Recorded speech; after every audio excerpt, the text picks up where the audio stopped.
करायचं चालू? Yes, sir. Okay. अमन वर्मा चालू हो जाओ. Aman Verma. Yeah. Hello and welcome to the Big Match Theory. My name is Mangesh, and as always, I have Rohit and Abhishek with me. So we are finally on Spotify. So this is the first episode that we will drop on Spotify. Apart from that, we are also on YouTube. So follow us on YouTube on the Big Match Theory. On Instagram, you can follow us on tbmt.pod. And yeah, this is the most important football podcast you will ever follow. Because let's face it, who doesn't like to know more about Mortongam's Pedersen's time at Blackburn or how good JJ Okocha was for Morton? So yeah, boys, what's happening? How was your football this weekend? Football was good. I think a my blood pressure was a little more stable because United didn't play over the weekend. So my blood pressure, my arteries, and everything to do with my mental health was good. On the international front, of course, the goat scored a couple of goals, so he still continues to go strong. And of course, there's only one real goat who scored over the weekend, but So that's what I that was about to say. A goat scored 2 goals in Argentina. I'm not sure what you're talking about, but okay, I'll let you continue. I was wondering who you were referring to when you said the goat scored, because You shouldn't have to ask that question. When I say that the goat is scored, the goat is scored. That's it. There's only one. I think I thought finally Rohit is coming to senses and he has had a change of heart, but let me see. Absolutely not. No, That's but nice. sorry, just to finish my thought. Yeah, I think we had some good games. I think I honestly didn't really watch too many of the internationals. England, I think, put in another boring performance, which again no one is surprised by. We saw a couple of big wins by the likes of Portugal, and I think the boys were discussing just before we got on. There's a brilliant game with Italy. But I don't know if it's you guys or if it's just me, but I don't know. I somehow was a little disconnected from the whole, qualifiers and all of that. But maybe that's just me.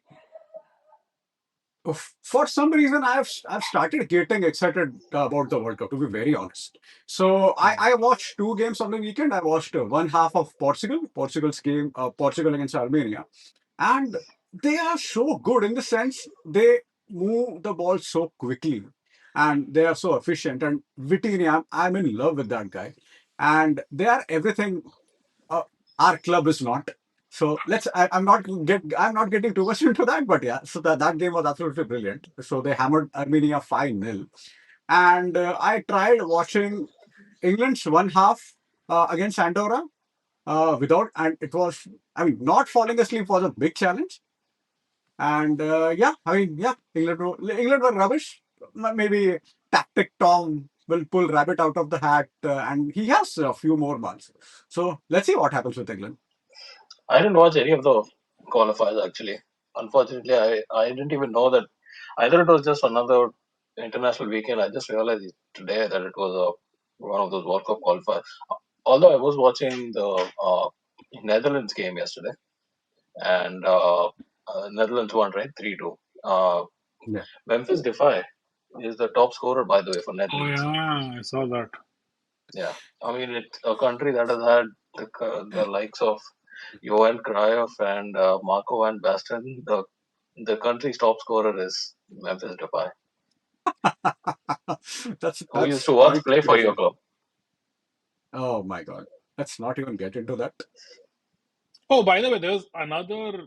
It's not a departure, but it's an interesting topic. I thought there was an interview very recently with Michael Owen, Yeah. and where I think someone asked him how basically Michael Owen, how he compared himself to Rooney, and I think he said that I think he gave some comparisons about the amount of goals he scored as a teenager, like when he was 17, 18, and 19, and how, you know, the number of goals he scored obviously at that age were much higher than Rooney. And Michael Owen being Michael Owen, obviously, he didn't just stop there. The idiot had the audacity to go on and say that, oh, it's only because I had injuries after that and Rooney continued, which is why he had a better career than me. But for those few years, I was better than Rooney. Uh, sure. I mean, he won the Ballon d'Or and all of that, which pretty stupid thing for Michael Owen to win the Ballon d'Or. But just because he was good for 2 or 3 years, fine. But he was so one-dimensional as a player. Honestly, even in those 2 or 3 years when he was scoring a whole bunch of goals for Liverpool, and sure, right, he was probably one of the most exciting teenagers that world football has ever seen. Yeah. But to then go out and say that it was only injuries because of which Rooney had a better career, I thought was a bit of a backhanded slap because Rooney A was a better player at any age group at any point of time. As a player, I would have taken a Wayne Rooney ahead of 10 Michael Owens. I don't give a crap what he has to say. And the we got to also admit that one of the reasons why Michael Owen, you know, did so well even in his earlier days was his pace. Oh my God. The very fact that he could run in behind the defenders was he was kind of like a one trick pony. I mean, if you were to ask me, and maybe if you were to ask even Liverpool fans, like I'm pretty sure to this day they'll put a Robbie Fowler much ahead of say a Michael Owen. Even though Fowler didn't really have as many personal awards as maybe Owen, but because Fowler was a little more skilled as a footballer, so I thought maybe sure as a teenager here and there a few of his comments I thought were okay, but to say that Rooney had a better career because he didn't get injured. I thought it was a bit of a salty comment. I thought. Abhishek, I didn't what do really you think he think? was kind of. No, I didn't really think he was. At least I only read it once, but I didn't really think he was saying that he was a better player at all at any point. It didn't feel like he was saying, and I don't think anyone says that. I don't think Michael Owen is one of those players that none of the clubs that he has played for remember him Yeah, fondly.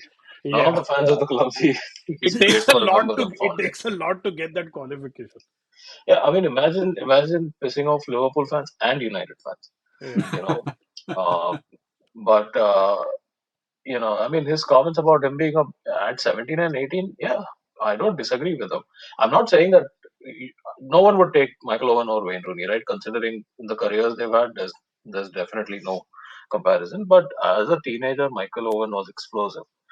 He Yeah. scored insane amounts of goals. He was one of the most, at 17, he started playing for Liverpool at 17 or 18, and those first few years before he went to Madrid. He went to Madrid in 2004, and but especially when he kind of burst onto the scene, he was explosive. He was an outstanding yeah, player. Like everyone remembers his goals for England, the one against Argentina, the all the other goals that he scored at Liverpool as well. Sure, you can make that. You can say that yes, he was at 17 or 18, he might have been an exceptional talent, and he scored way more. He won a Ballon d'Or in 2001. Hmm. When he was, I don't know how old he was. He was probably 20 or 21, something like that at that Probably. point. Yeah. Yeah. Yeah. But That's probably. I didn't think he was incorrect in saying that he was a better teenager, or at least in that point of time, he was way more.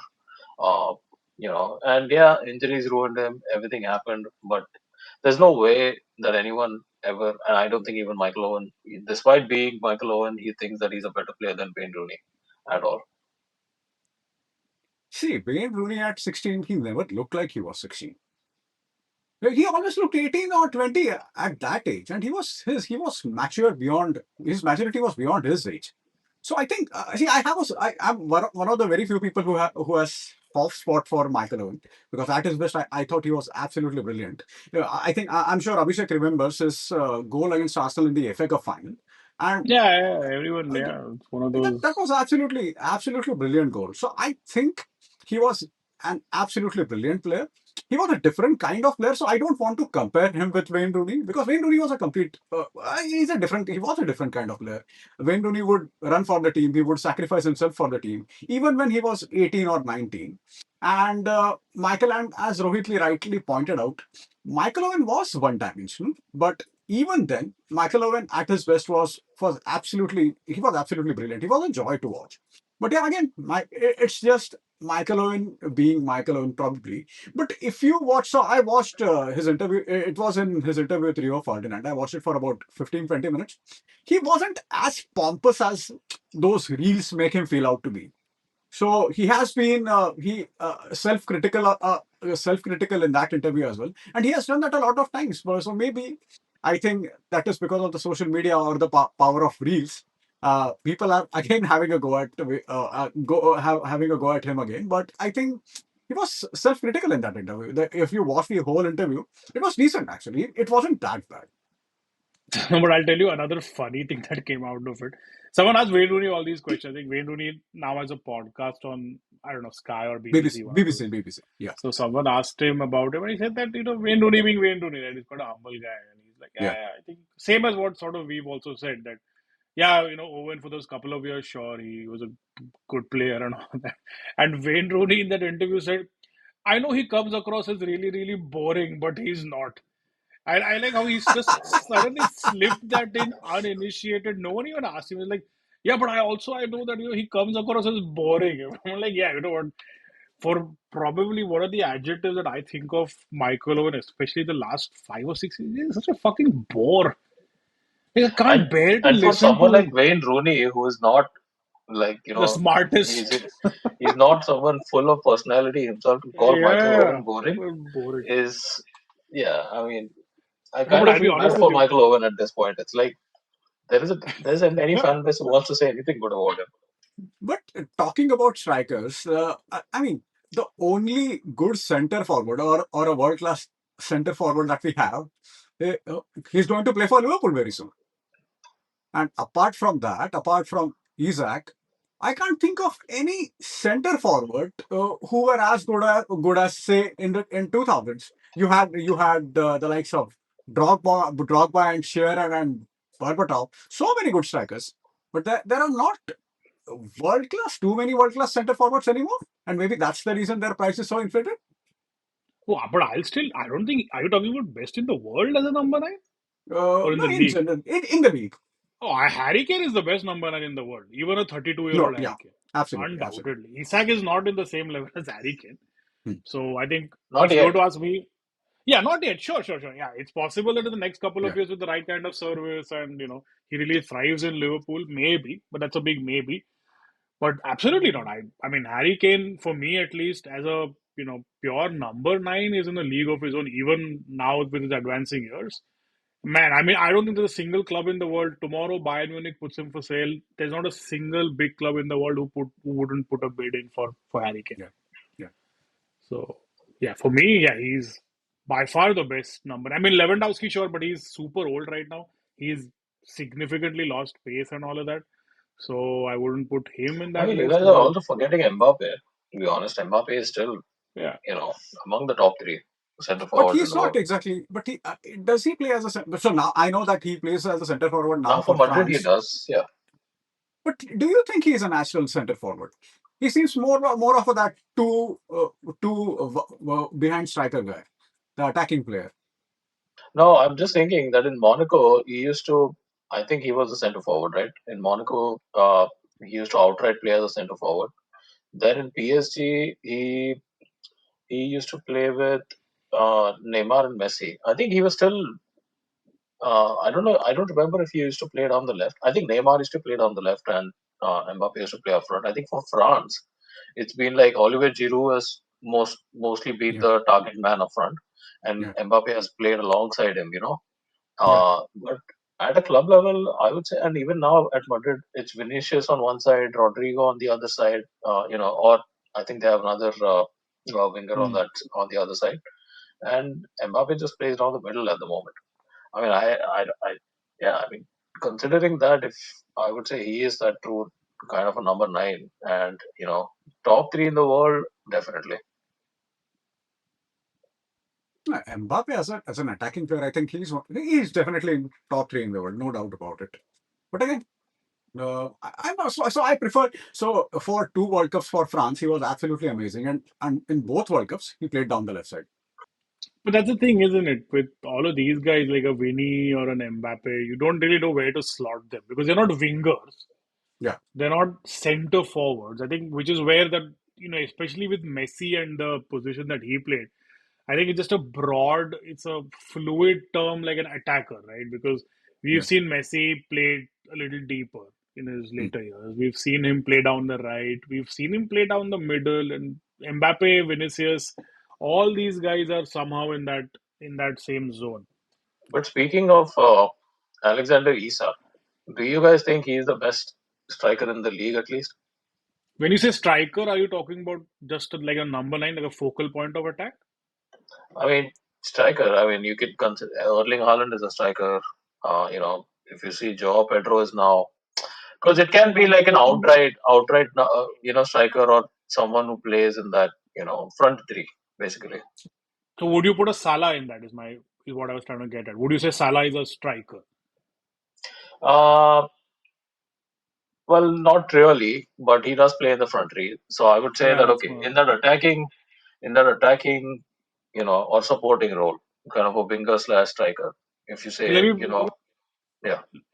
Sorry, Mangesh, you wanna take it? No, no, Or no, go on, go on. let me put it this way: if I were to talk about somebody who plays majority of his time centrally, if that is the equation to go by, I still don't think Isak is number one. I think Haaland is still the best, Hmm. like the best striker, somebody who majority plays down the center.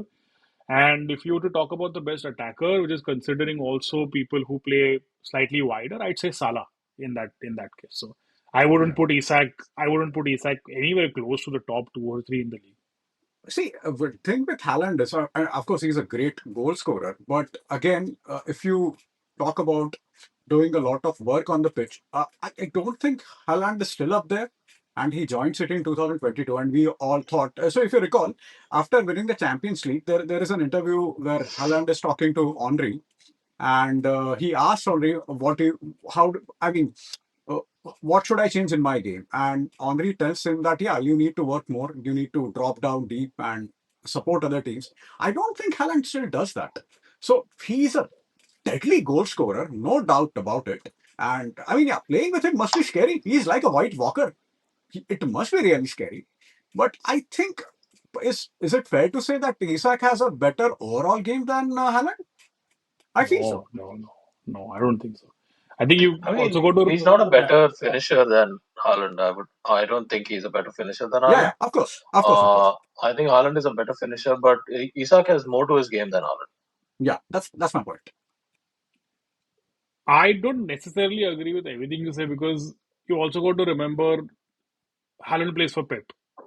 And Pep Yeah. has got very stringent rules about what you can and can't do on the pitch. I remember, I think there was an interview with Pep or somebody was talking about a number of touches that Haaland takes. He, I think, has amongst the fewest touches that I think any player takes. And one of the things I think that was discussed is that because Pep wants him to occupy a certain area on the pitch, he doesn't want him dropping back, which is the same sort of expectations that he has from his wingers, right? You look at Jack Grealish, look at how well Jack Grealish is playing now for Everton because Moyes has basically told him, yeah, go do what you want. But when it came to Pep, he had to occupy certain areas on the pitch. He had to play in a certain way. So to say that Haaland's game, he doesn't have an overall that sort of a game, we should go back and maybe look at what he was doing for Dortmund. If you look at Erling Haaland at Dortmund and you look at his link ups with the likes of Sancho and all these guys, he did drop deep. With He who? did play with some idiot who at one point of time was a footballer, but I don't know what he's doing now. So I think Haaland does have it in him. I hear what you're saying, but again, I think any player that plays for Pep, I think that there's a little bit of an asterisk against him because that guy is basically a mad scientist. He's just going to get you to do weird things. But the thing with Pep is, see, basically what he did is, you see, everyone tries to copy him as a manager, including our beloved Russell Martin. And but what people forget what he has done. He has changed over the years. So if you recall when he signed Haaland, and everyone was saying that it's not exactly a Pep signing. Pep wants his strikers to get more involved. So Pep has worked around it. And and on that same topic, I'm not exactly surprised, but yeah, the signing of Donnarumma, it's slightly strange in the sense that Donnarumma is not great with his feet. So I'm not sure how Pep is changing again because losing two games out of first three. I mean, let's face it, that record is worse than United's right now.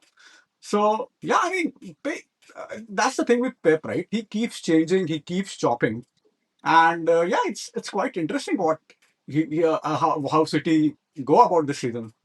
I mean, you're right about the Donnarumma signing for sure, because he's not a Guardiola goalkeeper, especially given the fact that he's played with Edison, who is like excellent with his feet, right? Who has always been excellent with his feet and who is able to link up with his defense. I don't think Donnarumma is that keeper at all. Yeah. So it's a very unlike Pep signing. But at the same time, if you actually watch Donnarumma, he's an insane shot stopper. He's a Oh my beast. He's an absolute beast. beast in the goal, and you should watch him even on penalties. He's an absolute beast. Yeah, yeah, yeah. He will definitely give competition to Rohit's favorite Martinez in the penalty saving department. But uh, but yeah, I mean, he's not the keeper that plays out from back at all. I mean, at least I don't remember him being that great with his feet. So it's going to be interesting what happens. But in that regard, I mean, I somewhere, this is my theory, this is not based on anything, but even if you remember, I think Ederson as brilliant. I mean, genuinely, Ederson could play in centre midfield for United. I'm not even joking. Looking at the amount of time he has on the ball, how calm he is, I'd put Ederson in centre midfield for United. But if you remember, the very reason that someone like an Ortega was actually playing ahead of Ederson is because Ederson was making some howlers. And Ederson was getting bullied at corners, and he was sort of that shot stopping that Abhishek spoke of.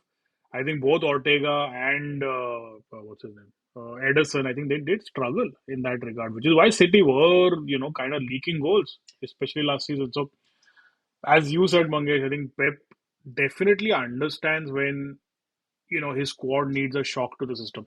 If you remember, before the Haaland signing, they spent an entire season with a false nine. Like they had Foden playing that false nine, they had Bernardo playing that false nine, and all of that. But all of a sudden, he turns around and says that, you know what? They also had Aguero, right? Yeah, but Aguero, if you remember, during his end, he was either injured or he was overweight with his ass looking like a sack of potatoes. So right towards the end, he took that call, right? And Aguero and again Haaland aren't even the same kind of number nine. Yeah. So that one thing about Pep is admirable, right? Because he looks at himself and he's more than willing to sort of change what he himself has set up. He's not afraid to, be like, no, this is what I did before, but it's not working. I'm going to change the system. So Yeah, and it seems he might get the result he wants this weekend against a certain team that's fighting relegation. could be. I mean, we're not fighting relegation this season. That was last season. So Yeah, as yeah, as I say, raat gayi, baat gayi No, in not Hindi. not yet. Not yet, yeah. I think so it'll be a good game. Honestly, I think yeah. it. I mean, City obviously, as you pointed out, two losses out of the first three. They are gonna have their tails up. United, honestly, for me, sure they only have one win and a draw and a loss in the first three games. But I've been the happiest I've been after first three games in a long, long time. In a long, long time. If you look at the performances, Are you really? so I think it should be a good game. 100%. You look at the Right. statistics we've had. I'll tell you why. United, I think, if I remember correctly, and this is a small sample set of three games, but United, I think, ranked the highest in terms of the number of touches in the opposition box. They are, I think, joint highest or second or something in terms of Actually, expected goals. They have had, yeah, they've had a large amount of possession. Again, they're in the top two or three in terms of possession. They are top two, I think, in terms of the number of shots that they've taken. So, we always used to say about United, oh, it's just it's just individual. I don't think individual brilliance gets you doing this against an Arsenal. Not the easiest game. Fulham away, sure. We United should have done much better than what they did, especially in the second half when they just completely packed it in. And against Burnley, when they probably should have, again, both Fulham and Burnley, they should have been 3-0 up at halftime. So obviously the finishing has been shoddy, but I don't think that all of these statistics, admittedly, over a smaller sample size, is just simply individual brilliance and oh, Amorim is shit and his formation isn't working and this isn't working and that isn't working. I don't agree. I think there's definitely something that he's doing right. so I don't have anything against Amorim, of course, but the point remains that the chances we created were individual brilliance. Just a couple of good players linking up with each other. There is no cohesion in the team right now. and I'm sure Amarim is working on that. So I'm not going to criticize him at all. But I don't think there is any cohesion in our passing or in our moves, or there are no attacking patterns, or yeah, there are no patterns of play in our in how we go about games. So I'm not exactly. I mean, it's United, and now we are used to it. But I'm not exactly giddy about it. Or how do you get 25 shots, 20 plus shots in 2 games purely by individual brilliance? Because there have been games where I've seen the likes of Cunha, that false nine with Cunha playing a false nine surrounded by Mount and Mbumo. And I think some of the linkages that we've seen, even with the wing backs with Cunha, Mbumo, and even Mount for that matter, I thought we've been good.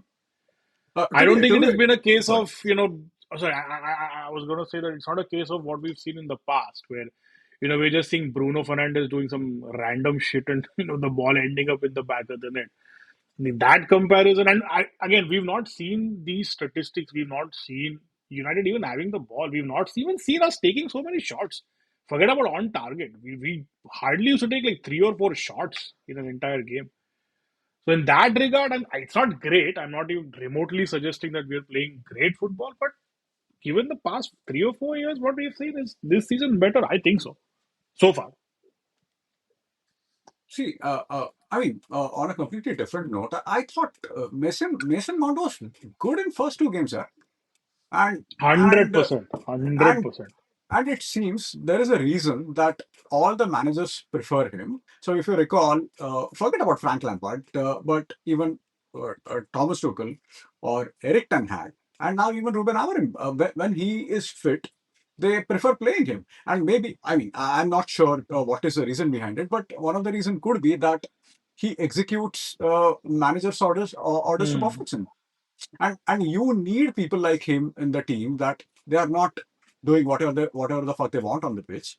And I remember, I think against Arsenal it was, I think, 2-3 times he made space for Dorgu.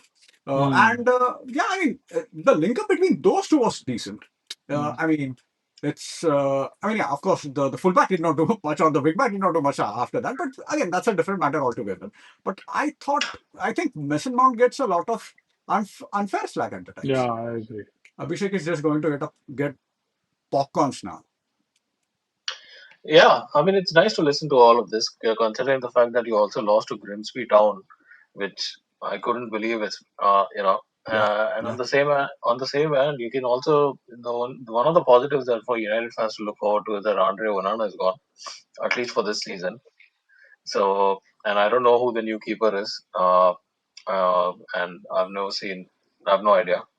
But there's so much. It can't be worse than Onana. I hope. So there's some positive for United fans. The only United game that I saw was the first game where I thought more than I thought Arsenal were quite average, but I thought United did okay. They weren't bad exactly. I thought they were fine. I haven't seen the other two games at the moment. I didn't even see the highlights or anything of that sort. But I mean, I'll take a point for it. I based on the United game, there is definitely. I always thought that the main problem was okay. You got the two or three attackers, but there's a lot of holes in that United team. yeah, Especially in defense and in midfield. And There's a big you hole in know, the middle of the park. The yeah, Casemiro shaped hole in the middle of the park, which is and why I we are think not that going to finish is top four. yeah, and I think that is. I'm very surprised that United did not actually actively target that force. That should have been the first thing. That yeah, yeah, United should have. That, and I don't know, defensively it's not that United are extremely bad or anything.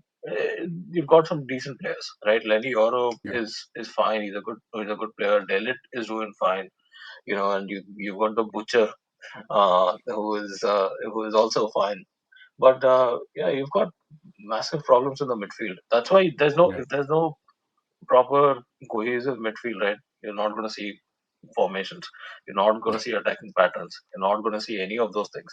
So you can buy as many attackers as you want, but if you don't address that big giant gap in the midfield, which United haven't, or maybe there's another solution that Amorim might find within the current squad. I don't know, but I'm very surprised that. the transfer window has gone by, and United have I haven't heard even of any rumor or anything concrete with United signing a midfielder. Yeah. There was Baleba that United targeted, but I think Hmm. Brighton were asking for 110 million. So that was never going to happen.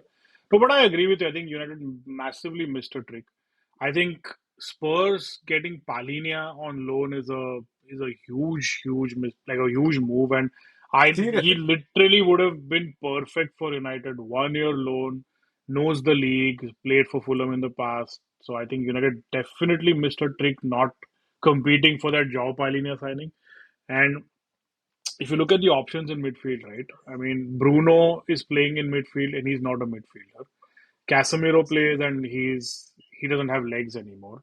You got Ugarte, who he's not had the greatest start to his United career, and he's only good for a couple of things. He's not really going to play that you know like a proper Roy Keane number 6 kind of a role.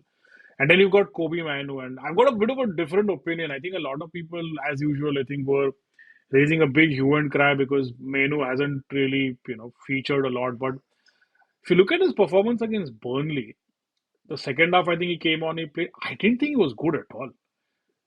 So I think he's still in his learning curve. People are Yeah, talking about Kobe Manu as if, absolutely. oh yeah, he definitely has to play week in, week out, 90 minutes. No, I think he's still learning. He definitely needs playing time, and that's the only way he's going to get better. But I still wouldn't say that, you got to get your pitchforks out and insist that just because Mino isn't playing. I think he's still in his he's still in his early days. People forget he's still 20, 21. You got to give him time. He's going to need time to, you know, I think even beef up physically. He's so weak.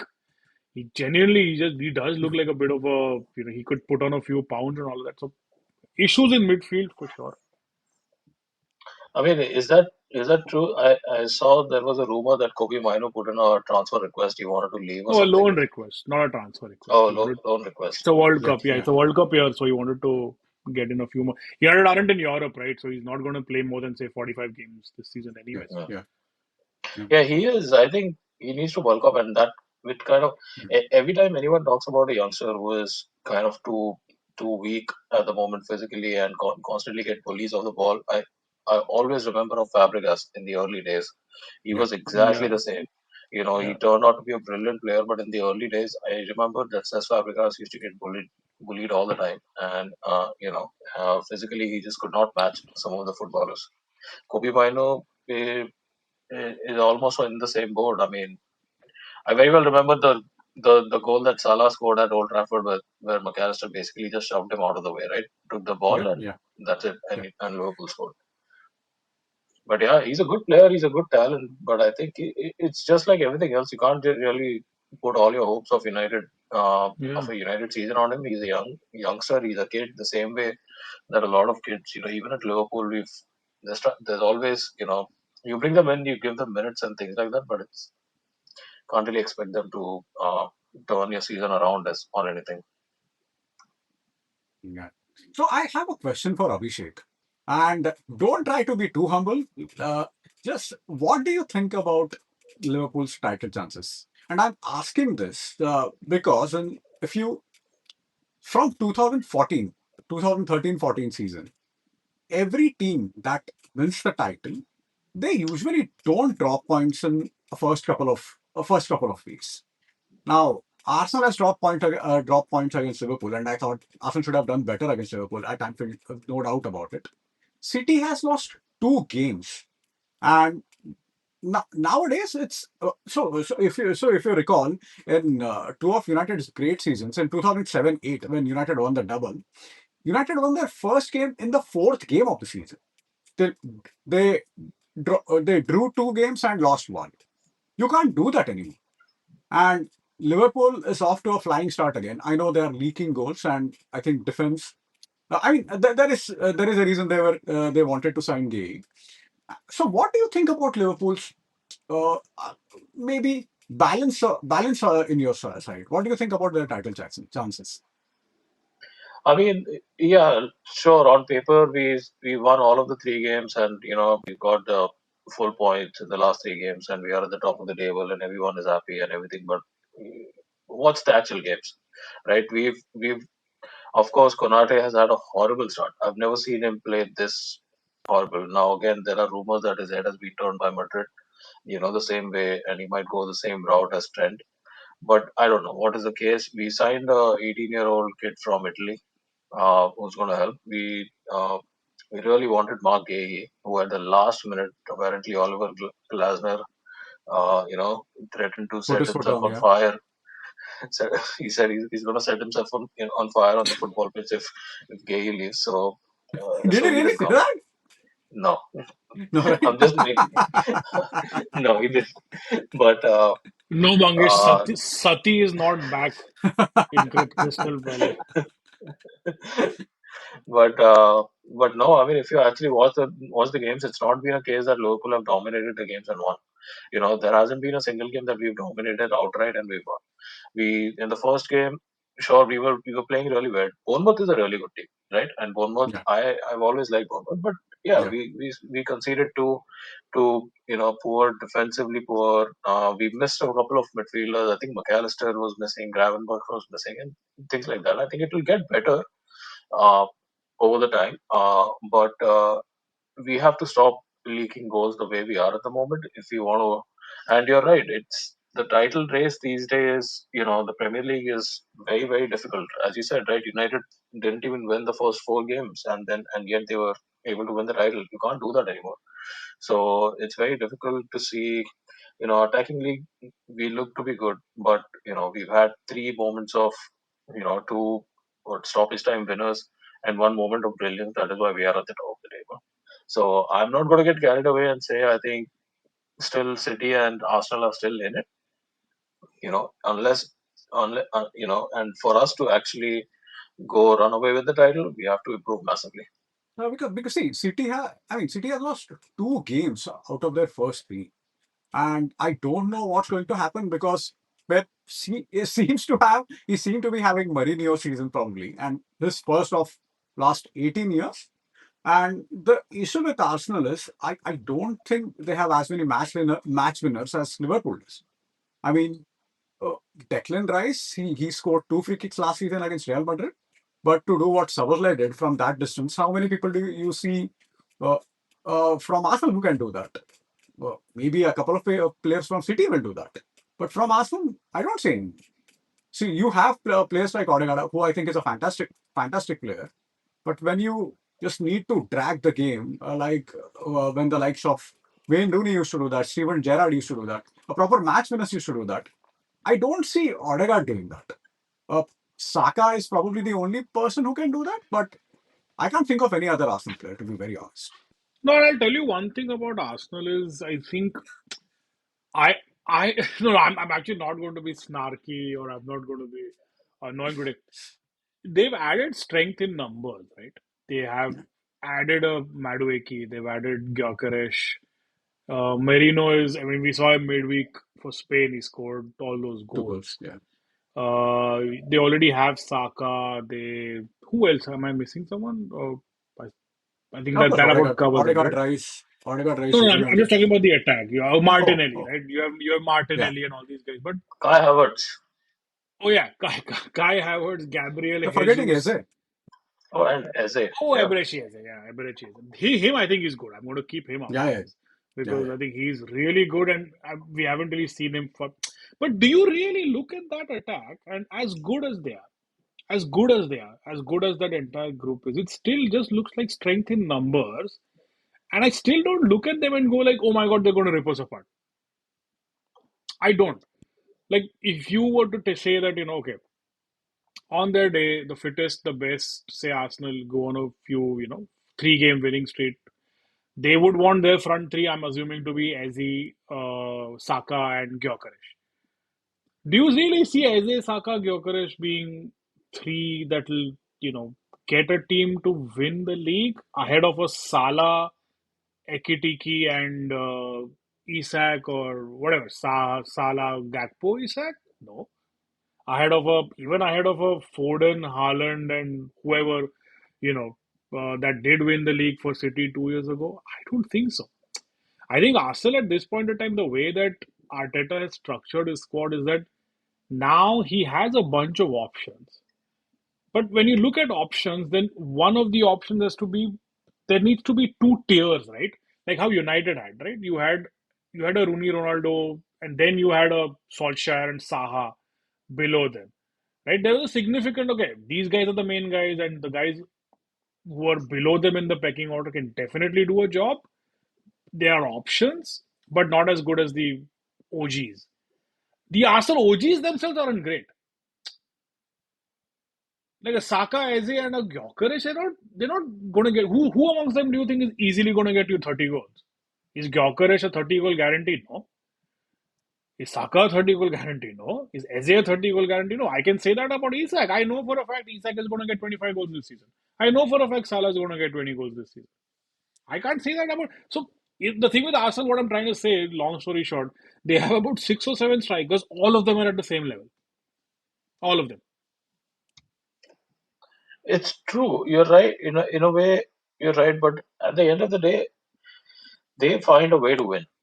That's what annoys me a little bit about Arsenal is that they have become, and I know people kind of joke about it and make fun of them for it, but we are, it almost feels like sometimes you are in a title race with a free kick coach, basically, right? Yeah. That's all it is. Because you can say what you want, you can find it as annoying as you want, but they are deadly on uh, set piece or set Yeah. piece coach. So and they did the same against United. They weren't great at all, but they found a way to win.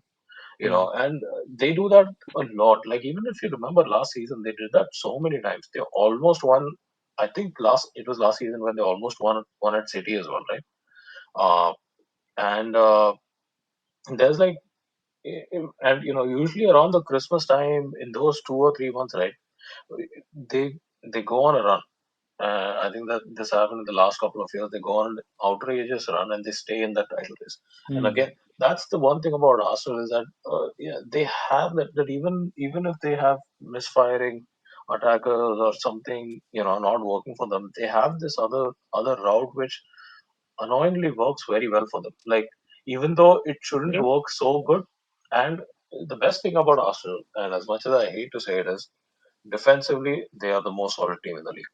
There Yeah. is Yeah, 100%. absolutely no team. Yeah. There is Yeah. no team. But that's why they're They in have a the raw. that's why they're in the Yeah, title race. It's their defense that has kept them in title races. exactly. They will go and score one goal up front from a corner or some random goal, and that's it. Then they will sit those four defenders in the back. They've got Julian Timber is a really good defender. Yeah. Yeah. Saliba and Fantastic. Gabriel are a great partnership, and plus they have now that Calafiori, right, who's also Yeah. a Yeah. really good defender. He did really well against Salah the other day. Yeah. Yeah. Yeah. Who's So basically and Furio from the Sopranos. Calafiori. to top it off, they have David Raya, who's also annoyingly a very good goalkeeper. So that's. I mean, I unless something goes drastically wrong, I still don't. I expect Arsenal to be in the title race again. Oh, they will be. They will be 100%. I didn't suggest that they won't be in a title race. My point was more that do they have what it takes to take that next step and actually go out and win it, which Liverpool did last season, right? Salah Mm, completely just decided to put the team on his back and just went on a tear, right? mm. That was one of the big reasons why Liverpool won the title last season. Salah was just he just pulled the curtain back. He played like a 27-year-old Mo Salah and he did all of that. Who amongst that squad can really put that team on his back and say that, you know what, like Ronaldo did back in the day, right? Just grab onto my coattails. I need that title. Who amongst Arsenal in that squad is gonna even has the ability to do it? But yeah, I mean, the signing of Eze is He's a is a good big player, signing. man. He's a very Is a good player. big I signing. like Fantastic that one. guy. Really Yeah, like that guy. same. I really used to like him. I mean, can you imagine Crystal Palace at one time had Michael Olise, Eze, and there was one more, right? Or Mateta. Mateta is up front anyway. Eze is a really good player, and I think he's one of those players who might just bring that extra push that they need. Because their attack for a lot of time, Martinelli, as you know, they even Arsenal fans think that he's done right. He's kind of Yeah. disappointing. And Saka has kind of carried that attack for a long time. I feel like Saka is one of the best players in the league at the moment, no doubt about it. Eze has it in him to kind of drag Arsenal through games as well. So overall, I would say that with all of these things kind of coming together, right, it's going to take something like a injury to one of these important players, or just Arsenal completely losing it and going off the rails. Otherwise, and considering the way Liverpool and City are playing, I know my prediction was City, but I would say that it's Arsenal definitely are kind of looking among the stronger candidates this year. I still think at the moment, title is Liverpool's to lose. I mean, if City don't recover from these two losses, they simply can't afford to lose points anymore. And yeah, and let's see what happens. I think it will be again. It could be a repeat of last season actually. Liverpool winning the league and Arsenal not really in the title race, but finishing second. That can happen. And then You never Arteta know. will spend $700 million on six more midfielders and four more centre forwards, and still come second even after At least he will sign a midfielder, man. that. How many more midfielders does he want? He signs a He got midfielder a and decides to play Yeah, him he up got front. another That's just defender, stupid. right? He got another Yeah, defender on the last Hinkepi. day. Hinkepi. Yeah, And definitely. it's not like just another guy or something. He was a Ah, starting for centre back for Leverkusen. Bayer Leverkusen, who won the Yeah, league last year. yeah. Insane. Insane. And talking about insane, in World Cup qualifiers, there was a game between Israel and Italy that finished 4-5. So in Gattuso's first two games as in charge of Italian national team, they scored 10 goals. The first game was against Estonia that they won 5-0, and this was 4-5. And in this, what happened in this game was, out of Israel's four goals, two were own goals by Italy, one by Locatelli and one was by Bastoni. So at one point they were up 4-2. Then I think Bastoni scored an own goal in 87th minute. Then Dor Perez equalized in 89th minute. And in 91st minute, Tonali scored. I mean, that's everything you expect from a Gattuso's team, right?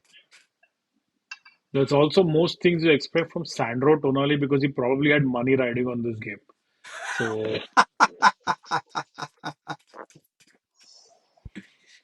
But allegedly, Yeah, allegedly. uh, but we need to have Italy in the World Cup, right? You can't Oh have yeah, three World Cups without Italy, without yeah. Italians. yeah, but is Gattuso the answer to that? Of course not. I'm not I suggesting mean, that, but we need Italy. That's what I'm saying. His track well, record definitely doesn't, it doesn't really say a lot. I mean, he's bombed at yeah, every club he's managed. So So his track record, sometimes it is good and sometimes it is shit. sometimes it is good, sometimes maybe shit. Oh man. Yeah, you're actually speaking in Don Corleone's voice. But he's got that little raspy element to his yeah. voice, Gattuso. Yeah, yeah. Apparently, also, I don't know if this was now or maybe I saw this on Reddit. Apparently, he went and slapped somebody in the team or something out of in this the Gennaro Gattuso way because they weren't singing the national anthem loudly or something of that sort. Wow. Again, it might be cooked up, but I mean, this doesn't surprise you, right? Yeah, you won't put it past Gattuso to do that, right? yeah, At yeah. all. What a guy! What a guy! All right. Amazing. Yeah. Looking forward to the boring Can't deny it. 0-0 or 1-0 or something that's going to happen this weekend. It's away, man. I'll take a nil-nil. Honestly, I'll take it. If we get a nil-nil, if we get a draw at City, and then somehow manage to beat Chelsea at home, that'll be a good couple of weeks. I will be 4 points out of six against City and Chelsea. Given our track record over the past couple of years in big games, I'll take it right now. Which basically Yeah. means we're going to leave with 0 points in both games. So Anyway, all right. Okay, we have come to the end of this. Thank you, guys. Thank you, Rohit. Thank you, Abhishek. Thank you, everyone, for watching and keep following us. on YouTube, Spotify, and Instagram. Bye. Adios.